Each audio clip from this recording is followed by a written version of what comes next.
ಎಲ್ರಿಗೂ ನಮಸ್ಕಾರ. ಇವತ್ತು ನಾವು 19ನೇ ಶತಮಾನದ ಭಾರತದ ಇತಿಹಾಸದಲ್ಲಿ ಒಂದು ದೊಡ್ಡ ಸಂಚಲನವನ್ನೇ ಸೃಷ್ಟಿಸಿದ ಆರ್ಯ ಸಮಾಜದ ಬಗ್ಗೆ ಮಾತಾಡೋಣ. ಇದೊಂದು ಸೋಷಿಯಲ್ ಮತ್ತು ರಿಲಿಜಿಯಸ್ ರೀಫಾರ್ಮ್ ಮೂವ್ಮೆಂಟ್, ಅಂದರೆ ಸಾಮಾಜಿಕ ಧಾರ್ಮಿಕ ಸುಧಾರಣಾ ಚಳುವಳಿ. ಕೇಳೋಕೆ ಸ್ವಲ್ಪ ವಿಚಿತ್ರ ಅನ್ಸುತ್ತೆ ಅಲ್ವಾ? ಆದ್ರೆ ನಂಬಿ ಇದೇ ಒಂದು ಪ್ರಶ್ನೆ ಇಡೀ ಸಮಾಜದ ದಿಕ್ಕನ್ನೇ ಬದಲಿಸಿದ ಒಂದು ದೊಡ್ಡ ಚಳವಳಿಯ ಹುಟ್ಟಿಗೆ ಕಾರಣವಾಯಿತು.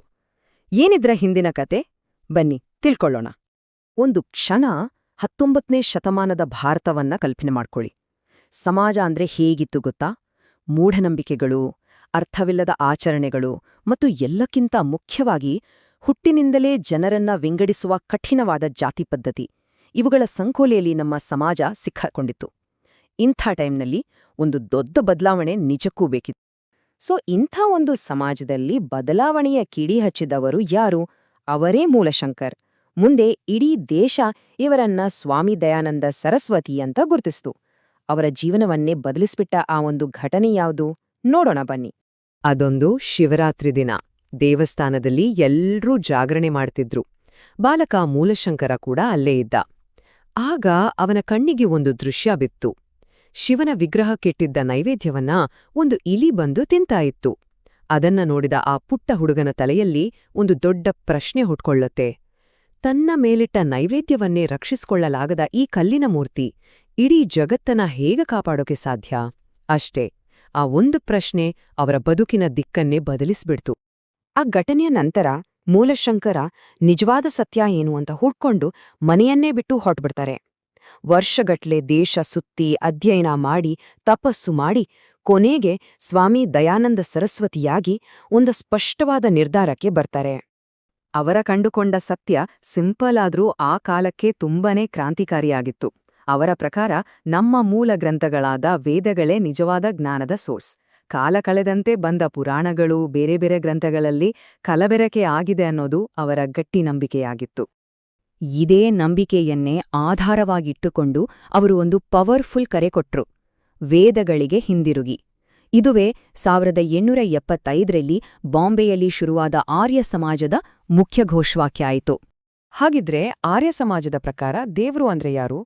ತುಂಬಾ ಸಿಂಪಲ್. ದೇವ್ರು ಒಬ್ಬನೇ. ಆತನಿಗೆ ಯಾವುದೇ ಆಕಾರ ಇಲ್ಲ, ಅವನು ಎಲ್ಲೆಲ್ಲೂ ಇದ್ದಾನೆ. ಹಾಗಾಗಿ ಮೂರ್ತಿ ಪೂಜೆ ಮಾಡೋದು, ದೇವ್ರು ಅವತಾರ ಎತ್ತಿ ಬರ್ತಾನೆ ಅನ್ನೋದು, ಮತ್ತೆ ಹಲವಾರು ದೇವ್ರುಗಳನ್ನ ಪೂಜಿಸೋದನ್ನ ಆರ್ಯ ಸಮಾಜ ಸ್ಟ್ರಾಂಗ್ ಆಗಿ ವಿರೋಧಿಸ್ತು.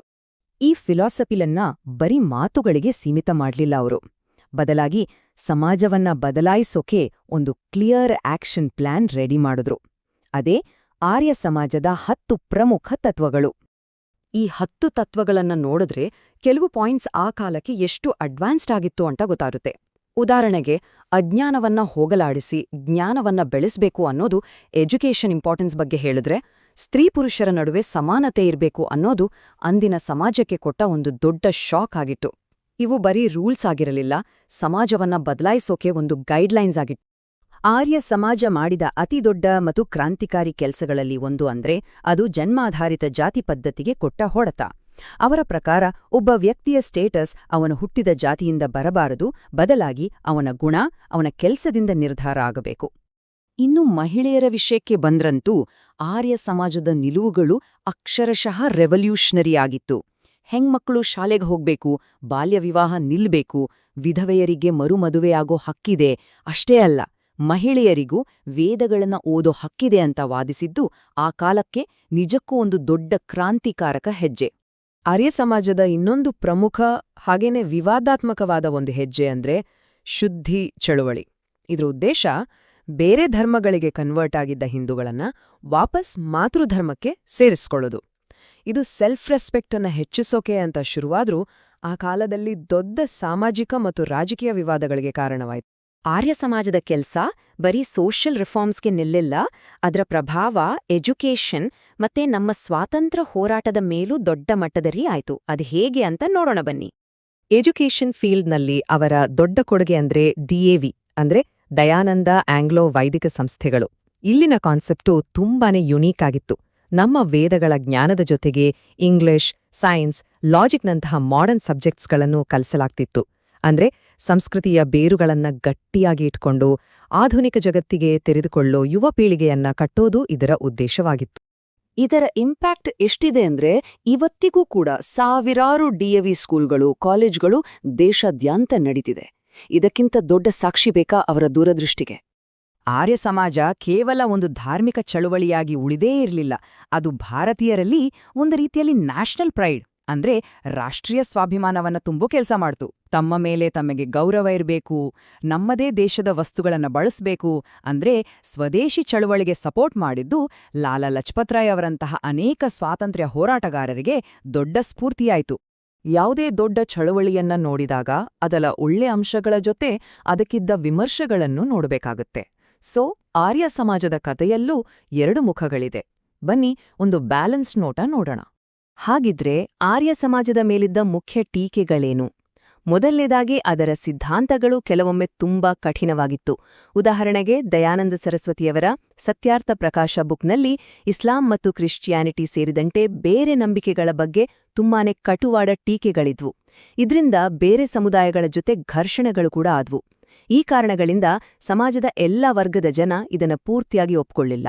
ಹಾಗಿದ್ರೆ ಇಷ್ಟೆಲ್ಲ ಕೇಳಿದ್ಮೇಲೆ ಆರ್ಯ ಸಮಾಜವನ್ನ ಒಂದೇ ಲೈನ್ನಲ್ಲೇ ಹೇಳೋದಾದ್ರೆ ಹೇಗೆ ಹೇಳಬಹುದು? ಬಹುಶಃ ಹೀಗೆ: ಇದು ವೇದಗಳ ಮೇಲೆ ಆಧಾರಿತವಾದ, ಲಾಜಿಕಲ್ ಆಗಿ ಯೋಚಿಸುವ, ಸಮಾಜವನ್ನ ಸುಧಾರಿಸಬೇಕು ಅನ್ನೋ ಗುರಿ ಇಟ್ಕೊಂಡಿದ್ದ ಮತ್ತು ದೇಶಭಕ್ತಿಯನ್ನ ಪ್ರೇರೇಪಿಸಿದ ಒಂದು ಮಲ್ಟಿಡೈಮೆನ್ಷನಲ್ ಚಳುವಳಿ. ಕೊನೆಯದಾಗಿ ಒಂದು ಪ್ರಶ್ನೆಯೊಂದಿಗೆ ಈ ಚರ್ಚೆಯನ್ನ ಮುಗಿಸೋಣ.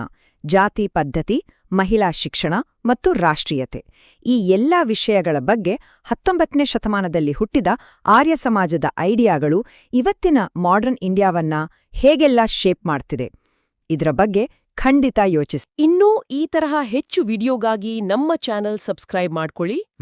ಹಾಗೆ ನಿಮ್ಮ ಅನಿಸಿಕೆನ ಕೆಳಗಡೆ ಕಮೆಂಟ್ ಮಾಡಿ. ಹೌದು. ಸಿಗೋಣ ಮುಂದಿನ ವಿಡಿಯೋದಲ್ಲಿ. ನಮಸ್ಕಾರ.